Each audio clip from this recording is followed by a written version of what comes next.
స్థలము లేక పైకప్పు తెరిచి ఆయన ముందుకు ఆ వ్యక్తిని మంచంతో పాటు దించాల్సి వచ్చింది. అంతగా ఫాలో అయ్యారు. కానీ వారందరూ పూర్తిగా చివరి వరకు ఉన్నారంటే ఎవరు లేరు.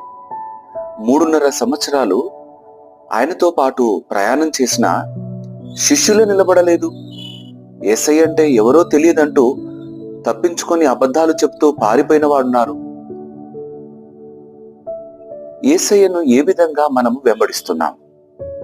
ఈ మాట ప్రశ్నకు సమాధానం ఏ విధంగా మన హృదయంలో ఉందో ఒకసారి ఆలోచన చేయాలి. అనేకులు రొట్టెల కొరకు పరిగెత్తినారు యేసయ్య దగ్గర. ఆయన చేస్తున్న సూచక క్రియలు చూస్తున్నప్పుడు, ఆయన అద్భుతాలు జరిగిస్తున్నప్పుడు వాటిని చూస్తూ ఆస్వాదించినారు. కానీ హృదయంలోకి మాత్రం యేసయ్యను చేర్చుకున్న వారు బహు కొద్ది మందే.